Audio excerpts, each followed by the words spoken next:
नई सियासी सूरत हाल बन रही है। आपने कहा था कि जब मौलाना फजल रहमान, आसिफ अली जरदारी और शहबाज शरीफ इकट्ठे बैठकर प्रेस कॉन्फ्रेंस कर रहे होंगे तो फिर आप इस अदम एतमाद को जरा सीरियस लीजिएगा। आज की क्या सूरत हाल बनती देख रहे हैं आप?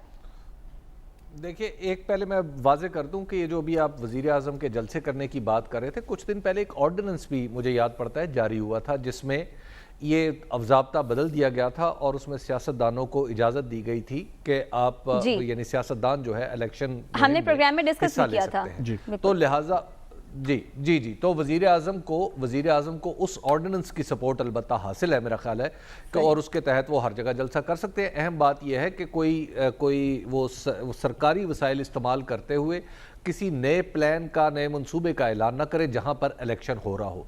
तो वज़ीर आज़म को ये हक हासिल है और ये ज़ाब्ता काफ़ी अहमकाना सा ज़ाब्ता है, माफ़ कीजिएगा, कि इलेक्शन कमीशन का, जो कि जनाब आप सियासतदानों को मना कर दें कि आप इलेक्शन कैंपेन का इलेक्शन कैंपेन में आप हिस्सा नहीं ले सकते। उन्होंने लेना होता है। अगर आप इस ज़ाब्ते को ख़त्म नहीं करेंगे तो ये ज़ाब्ता हर रोज़ टूट रहा होता है, हर इलेक्शन में टूटता है। तो ऐसे ज़ाब्ते को रखने का क्या फ़ायदा? तो लिहाजा ऐसे ज़ाब्ते ख़त्म करने चाहिए और इस तरह के नोटिस से भी गुरेज करना चाहिए। इलेक्शन कमीशन के करने के और बहुत सारे काम हैं। दूसरी बात यह है कि जहाँ तक देखिए, जो पॉलिटिक्स में हर रोज़ जब अदम एतमाद आई है, जब से उस वक्त से सियासत हर रोज़ एक नई करवट ले रही है और हर रोज़ किसी फरीक के बारे में लगता है कि शायद वो कमज़ोर पड़ गया है या वो ताकतवर हो चुका है। तो इस पर्टिकुलर केस में अगर आप देखें तो कल की डेवलपमेंट बड़ी इंपॉर्टेंट थी, जिसमें ख़ास तौर पर मौलाना फजल रहमान की जो ज़ैली तंजीम है अंसारुल इस्लाम, उसके कुछ लोग पार्लियामेंट हाउस में चले गए।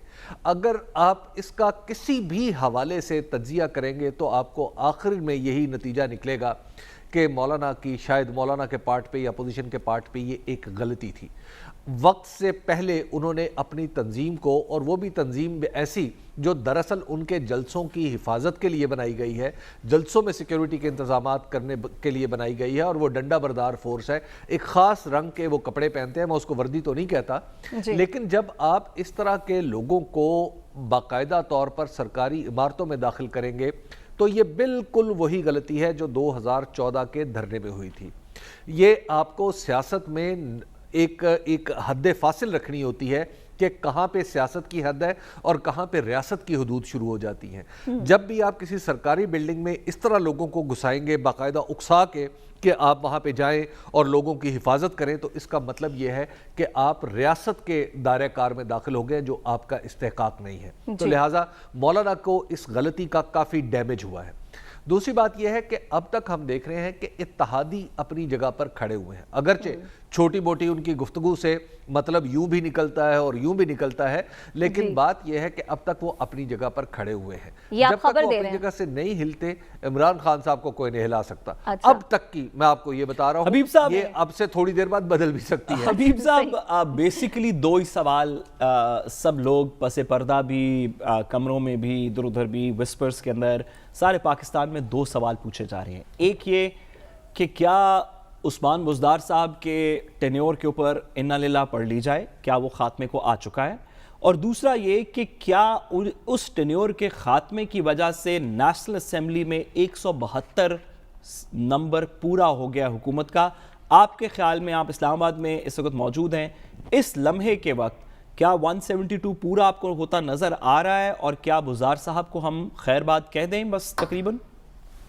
देखिए, आपके ये जो अभी साद आपने सवाल उठाया ना कि हुकूमत के पास 172 लोग, देखिए आखिरी काउंट जो हुकूमत का हुआ था उसमें हुकूमत के पास 178 लोग थे। जी। ये मैं उस वाक़े की बात वोट ऑफ कॉन्फिडेंस वाला, रज़ा गिलानी का इलेक्शन हो गया था और फिर वोट ऑफ कॉन्फिडेंस लिया था वज़ीर आज़म ने, तो 178 लोग हैं।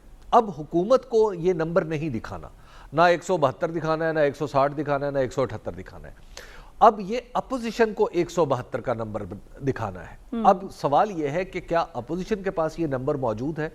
अगर अपोजिशन के पास ये नंबर इसमें एक प्रोवाइजो है, अगर अपोजिशन ने हॉर्स ट्रेडिंग नहीं की, जैसा कि मुतय्यन इल्ज़ाम लग रहा है शहबाज शरीफ साहब के हवाले से, नवाज शरीफ साहब के हवाले से, कि इन्होंने कुछ लोगों को यकीन दहानी कराई है कि आइंदा इलेक्शन में हम आपको टिकट देंगे। अब उसका कुछ नंबर भी है और कुछ नाम भी मेरे पास है, लेकिन सवाल ये पैदा होता है कि क्या पैसा दे के खरीदें या टिकट का लालच दे के खरीदें, और हुकूमत अभी इलेक्शन में 1.5 साल बाकी हो, क्या ये हॉर्स ट्रेडिंग है या नहीं? تو میرے خیال میں تو یہ صریحاً ہارس ٹریڈنگ ہے. ایسی ہارس ٹریڈنگ اگر کرنی ہے تو پھر آپ وزیر اعظم چاہے سعد کو بنا دیں, چاہے عمر رباب کو بنا دیں, اور چاہے اس فقیر حبیب اکرم کو بنا دیں, کیونکہ ہارس ٹریڈنگ کے نتیجے میں تو کوئی بھی وزیر اعظم بن سکتا ہے نا. اگر ایک بک سکتا ہے پھر 2, 3, 10, 4, 172 بھی بک سکتے ہیں. تو لہٰذا یہ بیچنے خریدنے کا سلسلہ تو بند ہونا چاہیے. دوسرا ہے کہ کیا اتحادی حکومت کے ساتھ ہے, تو یس اب تک کا انالیسس یہی بتا رہا ہے کہ اب تک کے شواہد یہی بتا رہے ہیں. حبیب صاحب سوال کو تھوڑا سا بدل کے, کیا آپ کے خیال میں اپوزیشن کے پاس اس وقت جس رات انہوں نے, آپ اسلام آباد میں موجود ہیں, جس رات انہوں نے تحریک عدم اعتماد جمع کروائی تھی تو ہوا یہ تھی کہ 172 کیا اس سے تقریباً 20-25 ووٹ زیادہ ہیں ان کے پاس. آپ کی انفارمیشن کے مطابق اس وقت وہ نمبرز انٹیکٹ ہیں یا 172 پہ کچھ اپوزیشن کو کوسچن ہو رہا ہے کہ شاید ہو شاید نہ ہو؟ ساتھ تحریک عدم اعتماد کی, دیکھیے تحریک عدم اعتماد کی ایک حیثیت ہے قانونی اور آئینی, وہ آپ زیادہ اچھی طرح سمجھتے ہیں. جی. جو اس کی سیاسی حیثیت ہے نا, اس کو دیکھیے, فرض کیجئے ہمارے ہاں اس وقت ہمارے دستور کے مطابق اگر میں غلط نہیں ہوں تو 60 یا 80 لوگ جو ہیں, 60 لوگ میرا خیال ہے, 20% لوگ جو ہیں وہ 64 لوگ بنتے ہیں. 64 لوگ اگر سائن کر کے تحریک عدم اعتماد جمع کروا دیں تو وہ جمع ہو جائے گی. جی بالکل. یہ تحریک عدم اعتماد جب جمع کروائیں گے تو اس کے ایک سیاسی دھچکا حکومت کو بہت بڑا ہوتا ہے. خواہ نمبر پورے ہیں, نمبر نہیں ہیں, حکومت بڑی کمفرٹیبل ہے, اپوزیشن کے پاس کوئی نمبرز نہیں ہے, لیکن حکومت کو دھچکا اس سے بہت بڑا لگتا ہے. اور جب ایک دفعہ تحریک عدم اعتماد جمع ہو جاتی ہے اور وہ ووٹنگ کی طرف جاتی ہے تو آخری دم تک یہ دھڑکا لگا رہتا ہے کہ شاید ابھی گئی یا تبھی گئی. میں آپ کو اس کی 2 مثالیں دیتا ہوں. جب محترمہ بینظیر بھٹو کے خلاف تحریک عدم اعتماد جمع ہوئی تو ہم لوگ جو اس زمانے میں باہر بیٹھ کے اخبار پڑھ رہے تھے, ہمیں تقریباً یقین تھا کہ تحریک عدم اعتماد منظور ہو جائے گی, لیکن نہیں ہوئی. اسی طرح جب شوکت عزیز کے خلاف تحریک عدم اعتماد لائی گئی تو اس وقت بھی, حالانکہ یہ بالکل کمفرٹیبل نمبر تھا حکومت کے پاس, لیکن اس وقت بھی اچھا خاصے لوگ یہ سوچ رہے تھے کہ شاید فلاں ٹوٹ کے ادھر چلا جائے گا, فلاں ٹوٹ کے ادھر چلا جائے گا, یہ معاملہ بنے گا, یہ ایکویشن ہوگی, لیکن وہ تحریک عدم اعتماد بھی ناکام ہو گئی. تو اب کہنے کا مطلب یہ کہ جو دھچکا ہے حکومت کو پولیٹیکل وہ لگا ہے, اور اس کے اثرات آپ کو عمران خان صاحب کی تقریروں میں بھی نظر آ رہے ہیں, ان کے جلسوں میں بھی نظر آ رہے ہیں, ان کی اسٹریٹجی میں بھی نظر آ رہے ہیں. اب یہ اگلی بات ہے کہ وہ قانونی طور پر پاس ہو سکتی ہے یا نہیں ہو سکتی. اس میں مجھے آج کی تاریخ تک, بلکہ یوں کہیے کہ تا دم گفتگو لمحہ موجود تک تو اپوزیشن کے پاس ایسے کوئی نمبرز نہیں ہیں. ہاں اپوزیشن نے وہ پریس کانفرنس کر کے اپنی سیریسنس ضرور بتا دی ہے. سیریسنس آپ کہہ رہے ہیں کہ اپوزیشن نے بتا دی ہے, اور لمحہ موجود تک اپوزیشن کے پاس ایسے نمبرز نہیں ہیں. ساتھ صاحب آپ بڑا زیر لب مسکرا رہے ہیں, آپ کی مسکراہٹ کی کوئی خاص وجہ, کوئی خبر ہے آپ کے پاس؟ میرے پاس بالکل بھی کوئی اس طرح کی خبر نہیں ہے. میں حبیب صاحب کی خبر پہ تھوڑا سا تجزیہ کرنا چاہتا ہوں. ضرور کیجئے. کہ یہ بات تو دیکھیے,